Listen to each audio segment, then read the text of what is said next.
So பேசிக்கலாகவே மீனத்தில் பிறந்த பல பேருக்கு மன நம்பிக்கை அதிகரிக்கும், மத நம்பிக்கை அதிகரிக்கும். உங்கள் வீட்டில் உங்களுக்கு பயங்கர மரியாதை கொடுப்பாங்க.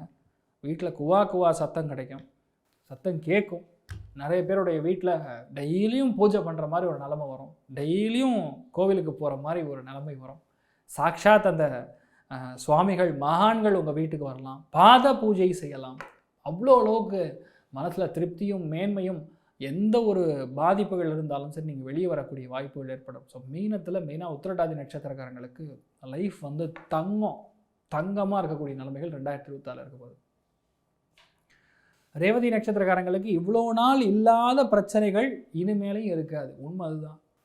அதே மாதிரி மிக முக்கியமான நீங்கள் வாங்கியிருக்கக்கூடிய அந்த கல்விக்கான கடன், வீட்டிற்கான கடன், பெரிய வண்டி வாங்கியிருக்கேன் சார் அப்படின்னு சொன்னால் அந்த கடன் க்ளோஸ் பண்ணக்கூடிய வாய்ப்புகள்.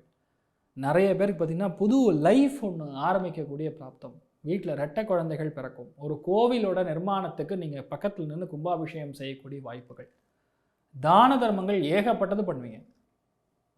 அதுவும் பார்த்திங்கன்னா நான் சொல்கிறது எல்லாமே இந்த ஜூலை ஆகஸ்ட்லலாம் உங்களை கையிலேயே பிடிக்க முடியாது. அந்தளவுக்கு உங்கள் லைஃப்பில் வந்து நல்ல விஷயங்கள் நடக்கும்.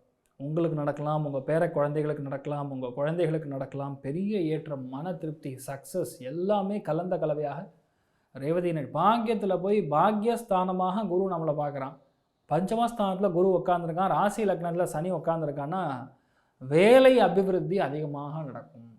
கூட்டு தொழில் பிராப்தம், ரியல் எஸ்டேட்டு, ஏஜென்சி சம்மந்தப்பட்ட விஷயம், இது எல்லாமே உங்களுக்கு 10 மடங்கு முன்னேற்றத்தை கண்டிப்பாக கொடுக்குறது. ரேவதி நட்சத்திரக்காரங்களுக்கு கோல்டன் டைமாக இருக்க போகுது.